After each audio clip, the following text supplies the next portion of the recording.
everybody. It is Super Ty. I'm here with Comic Book Brando, and we're going to be talking about all the cool books that are coming out tomorrow, which is April 17th, 2019. First thing tomorrow, Wednesday morning. That's New Comic Book Day. New Comic Book Day. There's a lot of cool stuff out there. We didn't even get to, like, 2/3 of it. There's so much stuff, but we didn't want to, take everybody's time for, 4 hours talking about everything. Because we could. We could, easily. If you have any questions, just let us know. Write in the comments anything you guys want to talk about, anything you're curious about, anything you're interested in, your thoughts about upcoming events that we are having, all that stuff. Your favorite banana pudding in Austin. Oh, yeah, that's a good one. Your favorite pie place. Ooh. What's your favorite pie place? I don't know if I have a favorite pie place. Maybe Tiny Pies. Tiny Pies is mine. That's my go-to. Quacks. Man, I just had a good key lime pie from Quacks. I've never been to Quacks. Where is it? Oh, it's like around the corner. It's 43rd. Oh, that's dinner tomorrow. Or lunch tomorrow. Gonna have some pie for lunch. Heck yeah, Will. They actually do have good lunchy stuff too. I'm in. Yeah. While he's getting that ready, I'm going to start with my first one, which is Justice League number 22, or Legion of Doom number 22, as you can tell by the cover of it. And at the bottom it says, the origin of the multiverse revealed. So this is another perspective on how the multiverse showed up. So, of course, there's this gigantic galactic entity called Perpetua that has been showing up in this book for pretty much ever since it started. But now we're kind of understanding, where the Monitor and Anti-Monitor comes from, and where the Forger of Worlds comes from, and all these different things. One of my favorite lines in here is, how do you stop a fifth dimension imp? Well, you kidnap your own. And that's a great setup to an awesome fight that's going to be happening soon. So, I've been digging it. Scott Snyder killing it on this. Or actually, this is James Tynion IV writing this issue solo. So. That's it? Oh. So he's been doing most of the Legion of Doom stuff, right? Yeah, they switch off a little bit and stuff. And Francis Manapul doing the art on it, so I'm cool with it. Angelique says, good evening, y'all. Good evening. Hello, Angelique. Spider-Man Life Story number 2, the 70s. I've really enjoyed the first issue of this series, and the second continues the pretty incredible storytelling. Chip Zdarsky and Mark Bagley are basically retelling the Spider-Man story, but as if time actually did progress. So he's a teenager in the 60s, now we're in the 70s, and he's kind of in his mid to late 20s. It's a swinging decade, but he's having some very difficult times. Some very status quo shattering, just casually, he's married to Gwen Stacy. Oh, what? Yeah. Okay. She works with Professor Warren in biogenetics. And that's weird. It's crazy. It's very awesome. Harry Osborn's running the company, or Junior is running the company. All right.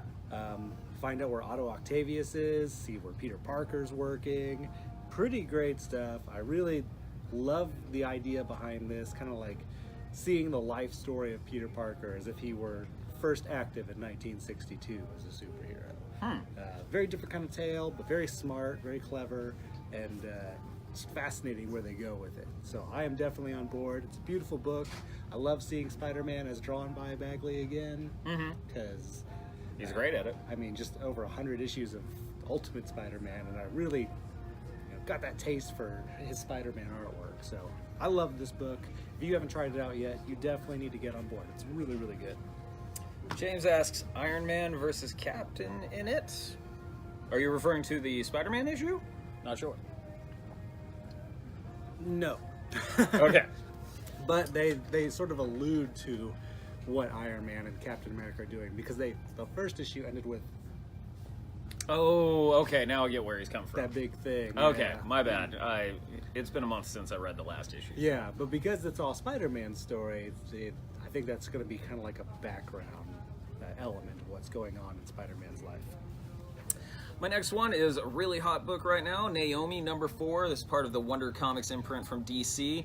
So, man, you think you get the origin of Naomi in the last issue. Oh no, they are really expounding on this one. So after the surprise, and if you haven't read it yet, I'm not going to tell you what it is, but once you find out what's going on, well, let's just dive a little deeper into seeing how Naomi plays into this giant story that is happening. It's really hard not to spoil this right now, other than saying you should read this book. It's great. I've super enjoyed it recently. It's great. It's awesome. I can't really say anything else without spoiling it. So yeah, here you go. It's a hot book for a reason. Yeah, People are really because it's really good. Batman number 69, Dark Reunion. This is the last part of Nightmares. So Batman has been trapped in his own nightmares. Every issue has been a standalone nightmare. Yeah. But it's kind of continuing this fight he's having in his own mind to try to get out. And we're going to find out what his plan to get out in this issue is. Obviously, it involves Catwoman. Awesome, crazy story arc. I really enjoyed this one quite a bit. It's put a lot of things in perspective, things I was a little bit, maybe some of us were angry or upset about, the wedding issue. But I've really enjoyed what they're doing with this, and I can't wait to see him at the start of the next issue without giving anything away. I'm very excited to see where they go with it. The Beep Beep issue of the Dark Nightmares was probably my favorite Batman issue in years. That was so crazy good and weird. And yeah, I wasn't expecting any of that. Yeah, that was amazing. My next one is War of Realms number 2. The bi-weekly event is really getting underway right now. So this starts off with just pretty much straight up battle. Everybody's caught off guard. They don't know what to do. They're trying to evacuate the city, but how can you evacuate 8 million people of New York? And some creative things are happening here. I will say there is quite a shocking ending to this issue. So be a good person and don't spoil things for people, because the end of this issue I was like, oh crap. Just the same with issue 1. Do you want to see what it is, or are you going to read it? You going to spoil it for me? Yeah, exactly. I'm a bad person. No, I'm kidding. I'm not going to do that. But it was, man, something really out of left field. Also, as you can see on the cover, really fun interactions between Punisher and Wolverine. They are reluctant to thank each other for having each other's backs. That's the best way I can put it. But yeah, Jason Aaron, he's ending his gigantic Thor run with this series, so really get on board with this, because it's awesome. Daredevil number 4. So the press is having a field day because Daredevil has caused the death of a criminal, and Daredevil's struggling with that himself and is facing off against cops, and he was just rescued against being arrested by none other than his old, shall we say, acquaintance, the Punisher. And now the Punisher thinks that maybe Red has sort of changed his MO a little bit and is now kind of seeing his side of things a little bit better. So this whole issue is like a we'll call it a philosophical debate with guns and explosives between Punisher and Daredevil. Awesome stuff. Chip is really nailing the gritty aspect of Daredevil and Punisher, and he just has a strong handle on what the Marvel Universe is all about and what the characters, kind of what their role in it is. Really digging this. I think it's very cool, and I love to see street level Daredevil being pretty badass. Nice. My next one is War of Realms War Scrolls. I keep on wanting to say War Scrolls because, Secret Invasion.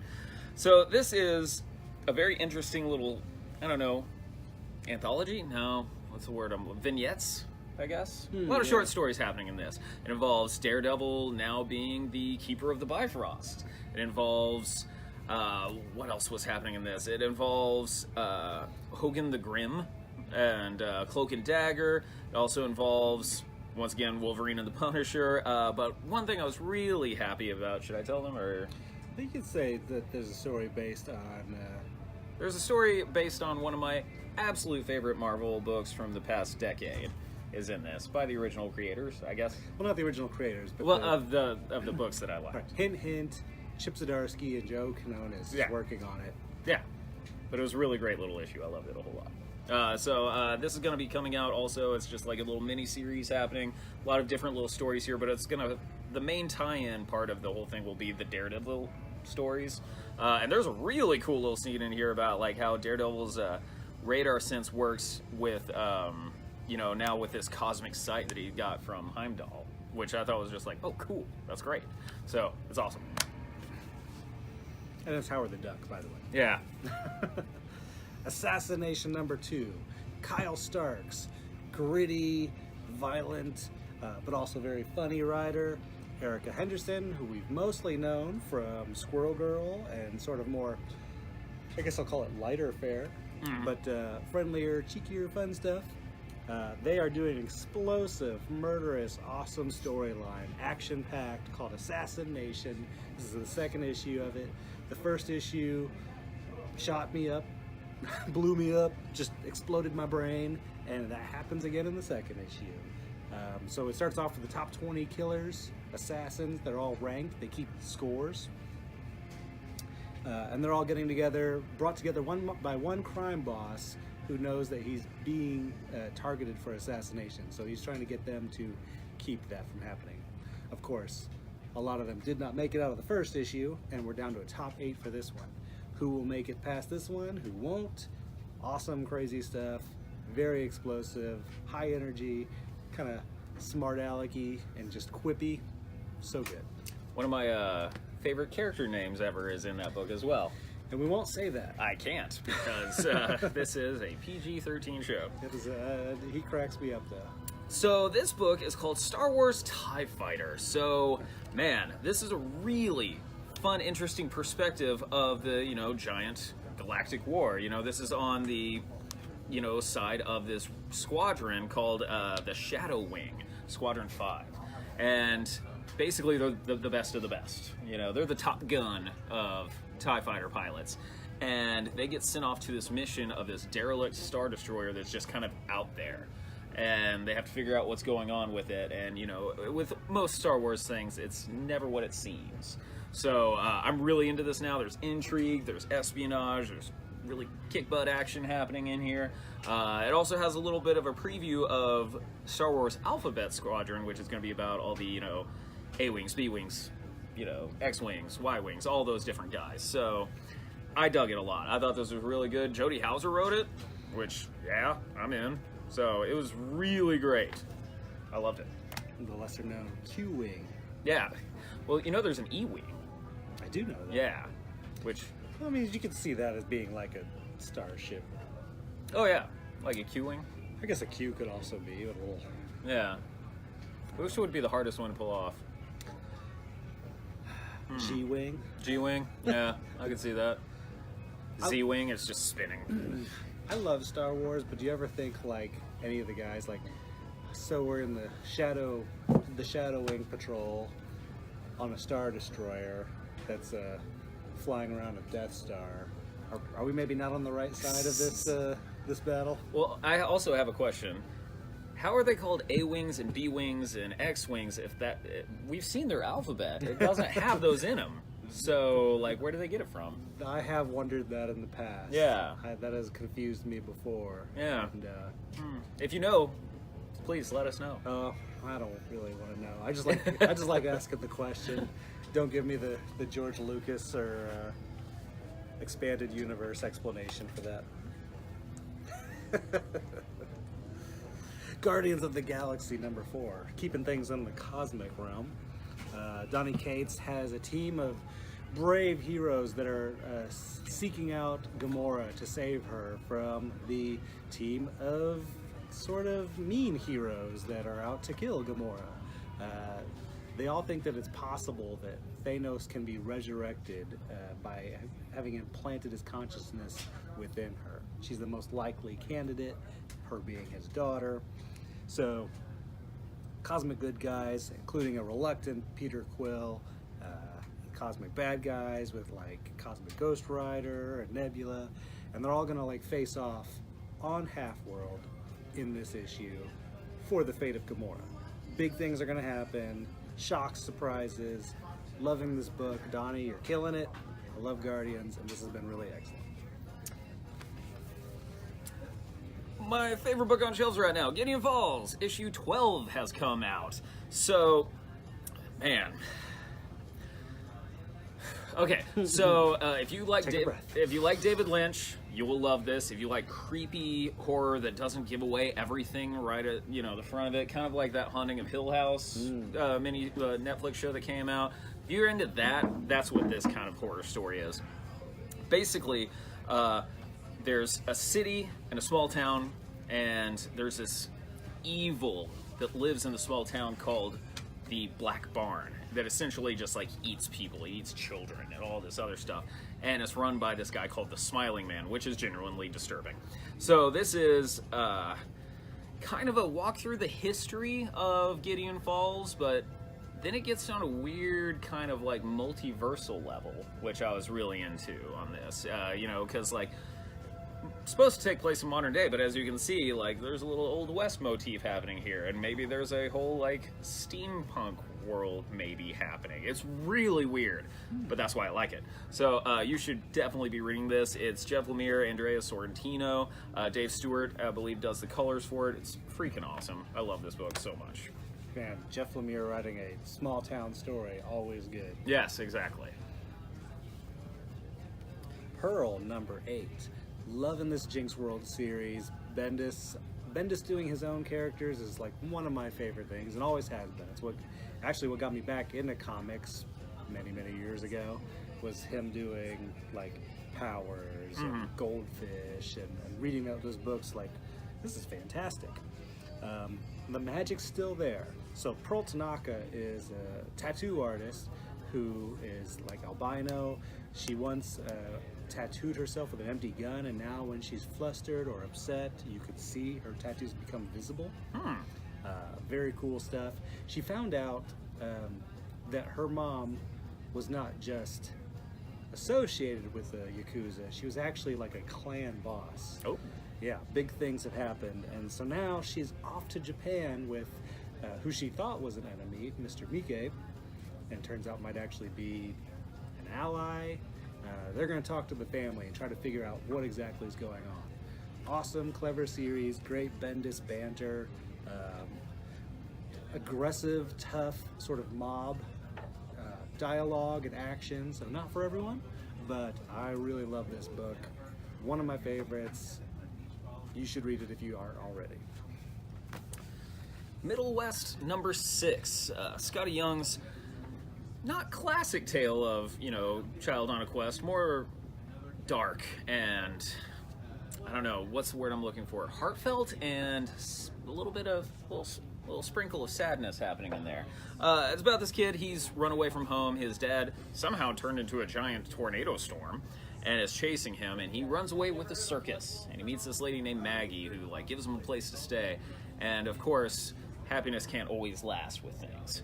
So this is very different from other Scotty Young kind of stories. You know, this isn't I Hate Fairyland. This goes a little deeper. It goes into the nature of, you know, like what is true family, and, you know, do you get to choose who is in your family kind of thing. I've been loving this book. I really want to know what happens, you know, towards the end of it, because it just keeps throwing in more ingredients into the soup, and like, you know, what kind of stew is going to happen. But that's an analogy for you. I was just thinking of you ordering like a dozen donuts. Like, I'll take a couple eclairs, I'll take a jelly donut. That's a good analogy as well. The one with the sprinkle of sadness. Sprinkles of sadness. I'd like the sprinkles of sadness, please. A little. That's most donuts. Is the guilt? Yeah. Oh, this is sure is good, but it's a donut. Spider-Man Hunted 19.HU. So this is, we saw the Lizard show up as apprehended by Taskmaster in the previous issue. He was the one who had gotten away, but now he's pulled into this force field enclosed Central Park area where all these animal-themed villains and Spider-Man are being hunted by craven robots. Awesome storyline. This we get to see from the Lizard's point of view, why he's there, because it's not just by happenstance or getting captured. He's there by design. Awesome, incredible Spider-Man storyline. I'm really digging this. I've put this in the hands of people who aren't regularly reading Spider-Man, and they're really enjoying it. So if you want to try something out and haven't really been reading Spidey stuff, this is a great way to get into it. Nick Spencer's been doing a great job sort of setting up some big things, and I'm expecting a lot to come out of this storyline. So you should get into it while you can. James asks, what does the point HU mean? It means hunted. It's like hunted. Yeah, it's just like to show that that's part of the story. They've been doing these like sort of like every other issue. So yeah. You get like the main storyline, and then you get like sort of a deeper dive into a character's aspect of it. There's a Black Cat one, there was the Gibbon, and now you got the Lizard, and I think there was one with maybe just Craven? I can't remember. I think it was Craven. Yeah, it was like him like reflecting on his life and stuff. East West number 42. So, if you want something that is very nihilistic and angry, that's this book, and it's awesome. I love that book. I love this book. Nick Dragotta doing the artwork on it, Jonathan Hickman. So this is all building to a head. This issue is actually kind of how this all starts and how it all ends at the same time. So, you know, you kind of find, you know, flashbacks, you see Death, and he's just all like obsidian black, you know, and this is kind of, but, you know, in the current timeline, he is all like, you know, alabaster white. Whoa, whoa, up here. That's great. So this kind of shows how that happened, what happened to the previous three horsemen, the rulers of all the different little countries in, you know, the United States. It kind of shows how this all began. Freaking fantastic. I'm actually going to start rereading all of this because there was that huge... I've been wanting to do the same. Yeah, we have all the volumes right now, so if you want to get into it, like, we have them all, just come by and check it out. I dare say this is probably my favorite independent Hickman thing he's done. I mean, Pax Romana was really good, but it was only 4 issues, and it was a solid book, but this one has, like, way more depth to it. So, I love this, and I guess tonight I'm going to start rereading it. Sweet. Yeah. Little Bird, Chapter 2. So this series is like pretty crazy. It's got a little bit of religion, sci-fi, fantasy. In this issue, Little Bird confronts her mother in this odd dreamscape while things are happening. Also, the leader of the resistance emerges from 30 years and is ready to take the fight to the bad guys. Beautiful artwork. Awesome stuff, nice fat comic, so lots of comic entertainment, and yeah, I'm checking this out, seeing what this is all about, and you should too. I love that artist. I loved his House of Penance book that he did. Ian Bertram. Yeah, that was great. Okay, Thor, number 12. So, after the end of War of Realms number 1, you saw something pretty crazy happen with Loki, and this is what happens exactly afterwards. This is kind of like almost a Dickensian walk through his own life, running into himself at different points, and realizing what he's been through, but what he's also going to go through in the future. It also has one of the funniest / darkest last pages I've ever seen. Yeah, I really dug this a whole lot. Of course, Mike Del Mundo's artwork in it is great. He is so good. He's one of my top 3 artists right now. But if you wanted like just a solid Loki story in the middle of all this crazy War of Realms book, this is the issue for it. But yeah, it's pretty nuts. Nice. I'm not gonna let you have all the War of the Realms fun. This is War of the Realms Punisher. So you wouldn't think of Frank Castle as someone who would be in the fight against you know, the Dark Elves and various... Frost Giants. Yeah, very Asgardian style stuff, but here he is, shooting up a Frost Giant. He's in New York, a portal has opened up, now all these crazy beings are out hurting innocent people, and Frank will not abide by that. So he goes to war against the invading army. Now also, he encounters a hospital, a low budget that needs to get their people out of that war zone. And no one seems to care, but the Punisher does. So he gets an unlikely group to help him escort them through the tunnel to get to the other side of Jersey. Pretty awesome stuff, pretty wild. Frank Castle's classic inventiveness comes into play here, and he's got to be pretty clever to fight things like Frost Giants and stuff. Very violent, very intense, so if you are a Frank Castle fan, you want to check it out. If you're not into that kind of thing, maybe stick with some of the other War of the Realms stuff, but this is pretty gritty. My last single issue is High Level number 3. So 13 is...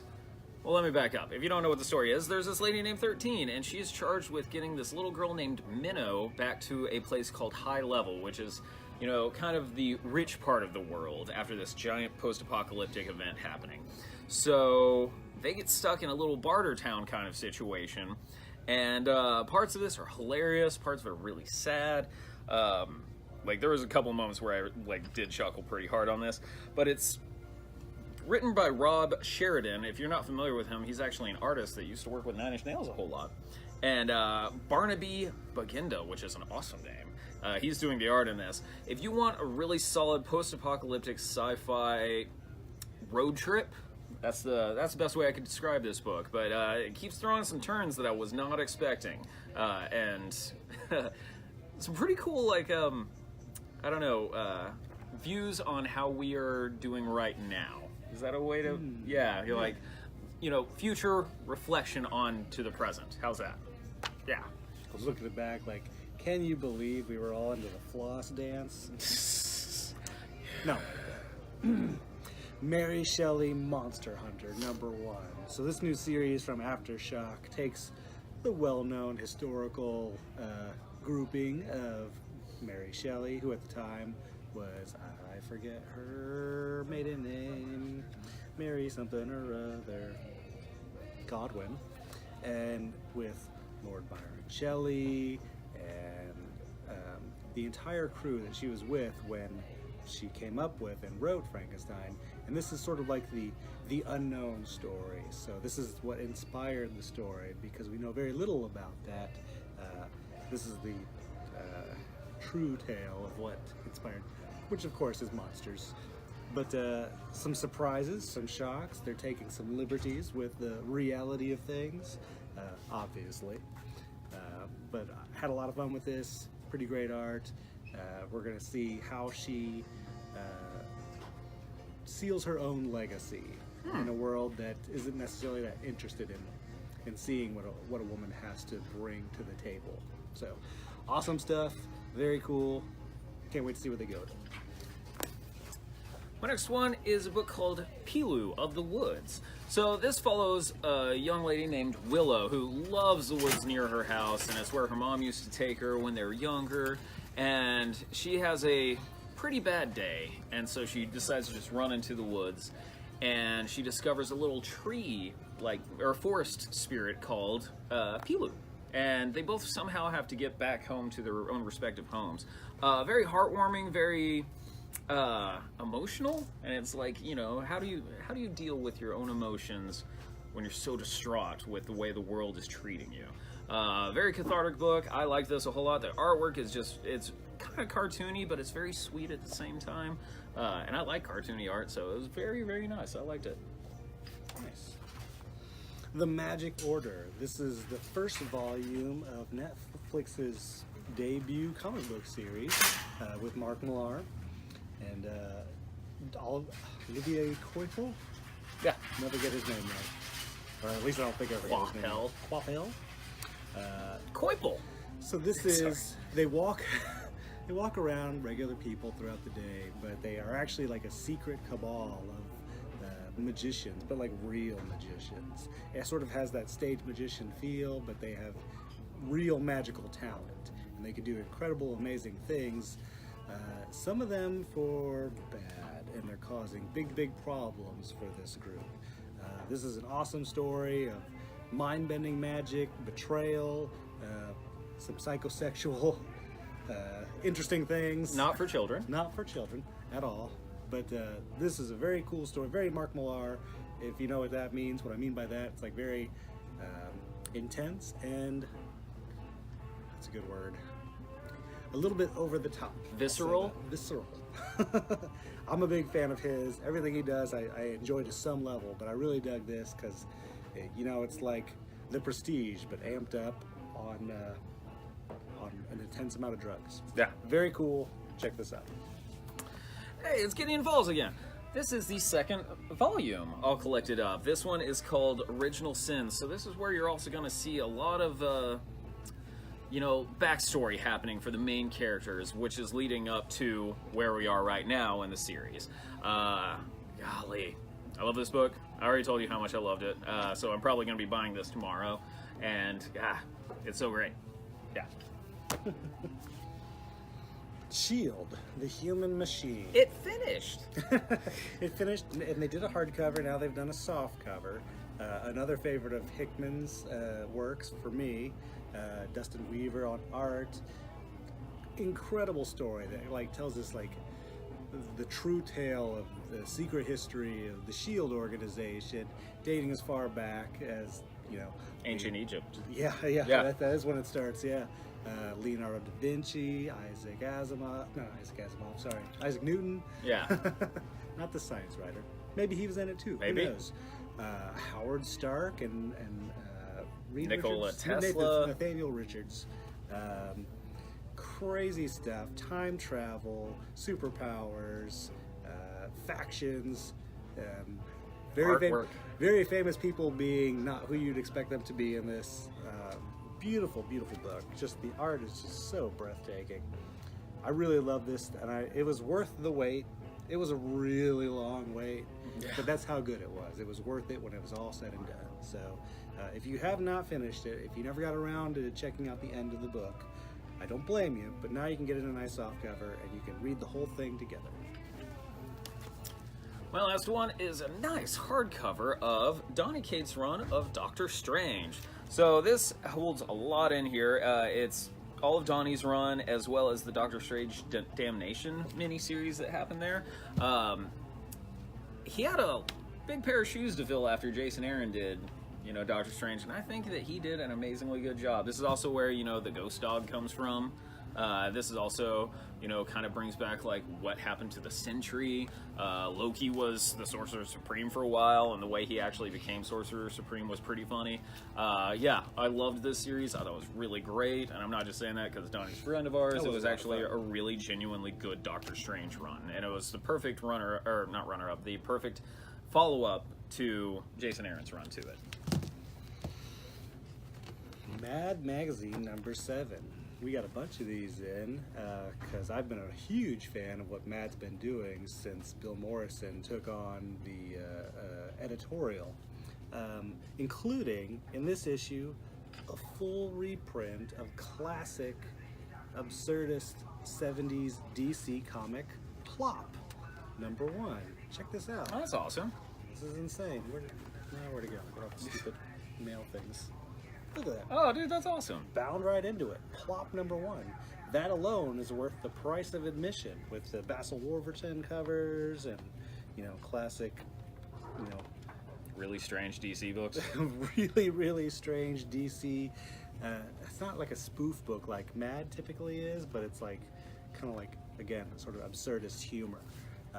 But right there in the middle of Mad, which has been really awesome and relevant and fun. So if you've ever liked Mad and you haven't checked out the new sort of direction of the magazine, now's the best time. This is twice the value. So let's talk about things that are coming up. Free Comic Book Day is coming. We still need a couple of more volunteers. I think we need like 3 more. So if anybody wants to be a volunteer, just talk to Brandon, talk to me. Anybody who wants to, just come on in. We can show you how it's done, all that stuff. And you don't have to be here like all day like we are. No. We split it up in like half-day chunks. So yeah. You could do the first half of the day, you could do the latter half of the day. Or I guess, do we need like both, or do we just need one? Or do we know? I'm open. Okay. So just whatever. We can work with what you want to do. Yeah. What do you got going on? Well, we'll be playing Magic the Gathering every Friday. There's actually some Magic going on tonight, too. It's the casual group, which all of our groups are pretty casual. It's all pretty light and not super intensive. And if you want to learn how to play, we can absolutely teach you how to play. Of course, Saturday, we've got game night, choose your own game night. I've been bringing Bang the Dice game a lot. Last week we played Western Legends. I'm really into Western games right now, but we're trying out all sorts of different stuff. There's a group that comes in and plays Gloomhaven on Saturday. So whatever you want to play. If we've got demo of it, we can try it out. If you want to bring it, we can try it out. There's people willing to play games that you've got sitting around that you haven't really been able to get to the table. So if you want to do that, you want to find some like-minded folks that like a good challenge, Saturday night game night, 7 to 10. Cool. Friday, we have our art show next door at Guzu. It's going to be so awesome. It's going to be so cool. Have you seen some of the... I have, yeah. And it's pretty great. If you don't follow Guzu Gallery on Facebook, they've been posting like little kind of like snippets of the art. You should definitely do that. Check it out. There's going to be some awesome stuff. It's going to be really fun. Our art shows start at 7. They go until about 10.